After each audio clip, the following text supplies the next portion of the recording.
Hello students, अब हम लोग अगले विधि में चलते हैं, वज्र गुणन विधि। ठीक है तो थोड़ा सा बहुत टफ लगता है किसी को, है ना, लेकिन किसी को आसान भी लगता है और सही माने में इसी से हमें मेन वैल्यू प्राप्त होता है ना। चलिए देखते हैं, हमारे पास एक इक्वेशन क्या है, a1x plus b1y plus c1 बराबर 0 है ना, और दूसरा क्या है a2x plus b2y plus c2 बराबर 0 है ना, हमारे पास ये दिया हुआ। अब इसी को हमें क्या करना, सोल्व करना है ना। और इसका तरीका क्या होता है, मैं पहले तरीका आपको समझा दूं कि तरीका क्या है, क्या करना है, उसके बाद मैं समझाऊंगा एग्जांपल लेके कि कैसे सोल्व करना है ना। तो करना क्या होता है, ठीक है। तो अगर हमारे पास ये दोनों क्या है, ये दोनों x के गुणज है ना। सबसे पहले ये पहला वेरिएबल लिखते हैं, पहला चर क्या x है, तो x बटा मैंने लिख दिया। अब क्या करना है, गुना करना। क्या करना है, गुना करना। कैसे गुना करना, तो बायां तरफ में ऊपर से आप यहां से नीचे आइए और यहां से आप आइए, ठीक है। तो गुणज को गुना करना है, चर को नहीं गुना करना। तो क्या हो जाएगा, a1 गुने b2, ठीक है। अब यहां से सॉरी थोड़ा सा गलती हो गया, ये बाद में आएगा। x को लेना है तो इसको पहले ले लिए, ठीक है, इसको पहले ले लिए। इसको लेने के बाद बचा क्या, ये दोनों बच गया। क्या बच गया, ये दोनों।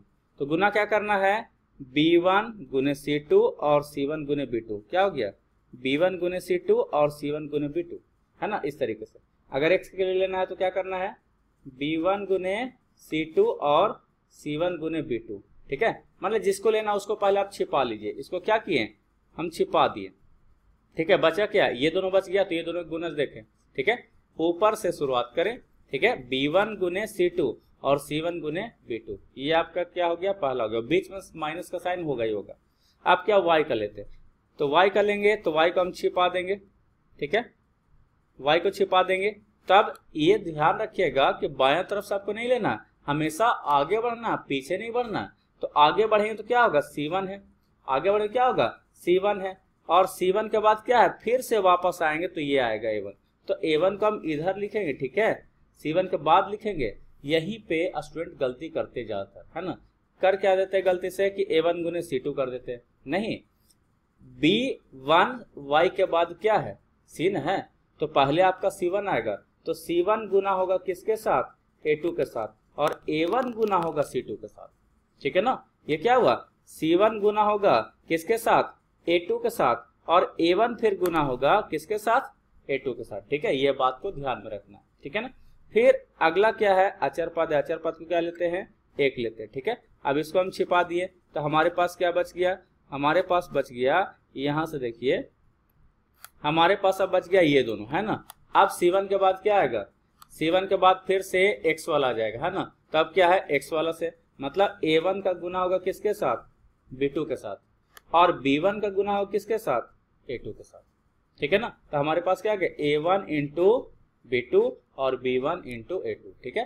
तो यही बात तो मेन ध्यान रखना है कि गुना किसके साथ करना है ना। अगर x वाला का लिए तो x वाले के बाद क्या है, b1 b2 है और c1 c2 है, तो ऊपर से ही नीचे जाना है ना। तो b1 गुने c2 होगा, क्या होगा, b1 गुने c2 होगा, और फिर क्या होगा, c1 गुने b2 होगा, बीच में माइनस का साइन।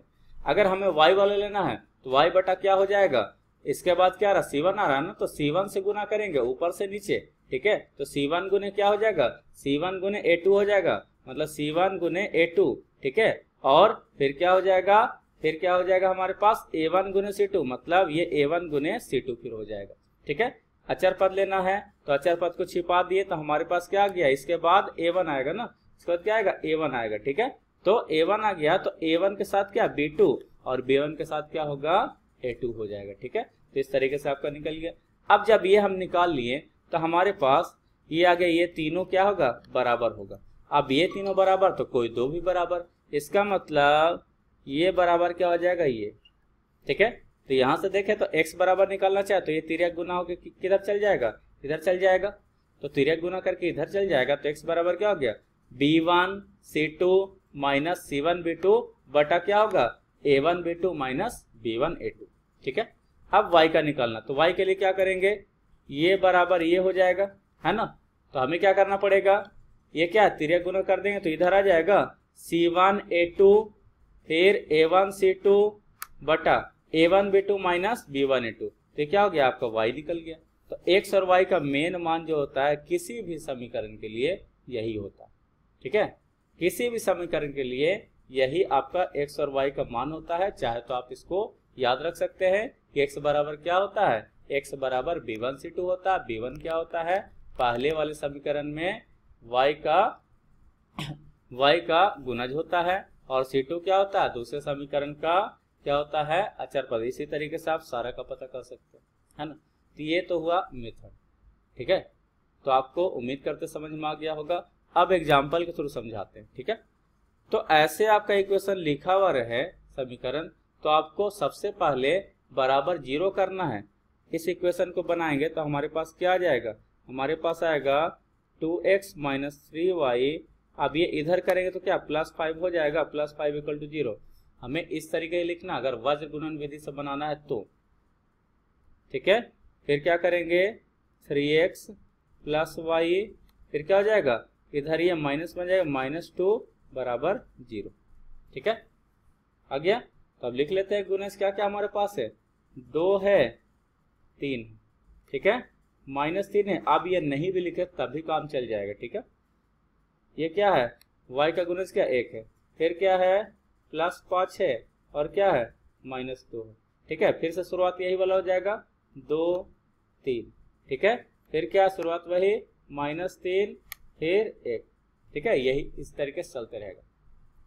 अब हमें बनाना है, तो बनाना तो क्या लिखेंगे, सबसे पहले x बटा, क्या लिखेंगे, x बटा गुना किसके साथ, इसको हम क्या किए, छिपा लिए।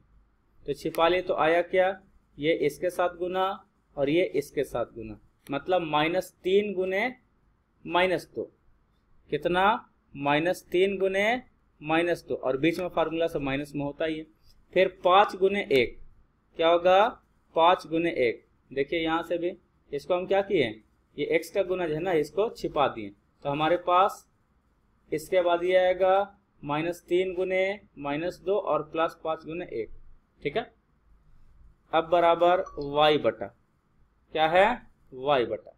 तो y बटा जब किया गया है तो y वाला इसको छिपा देंगे, क्या करेंगे, इसको छिपा देंगे। तो इसके बाद क्या आता है, c वाला आता है अचर पद।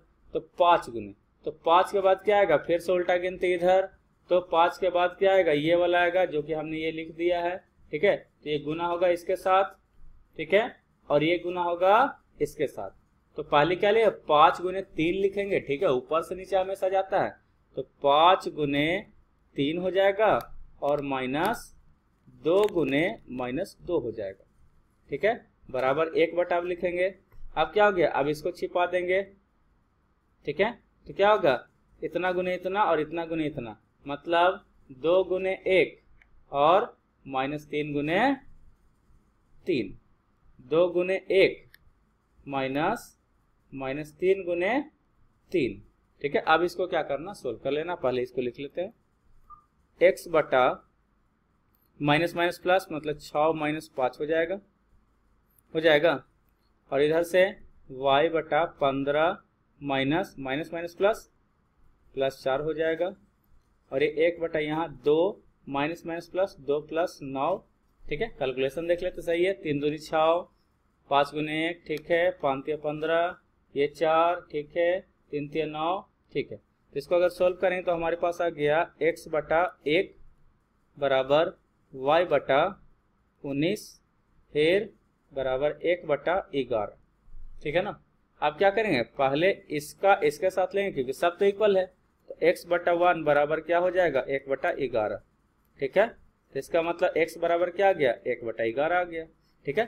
फिर क्या करेंगे, इसका इसके साथ लेंगे, ठीक है, मतलब y बटा 19 बराबर 1 बटा 11, ठीक है। तो y बराबर 19 बटा 11, आपका यही दोनों क्या आ गया, आंसर हो गया।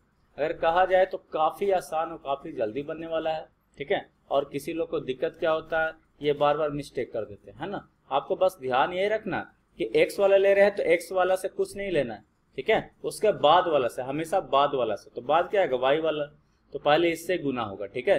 3 गुने 2, कभी नीचे से ऊपर नहीं जाएगा, ऊपर से नीचे।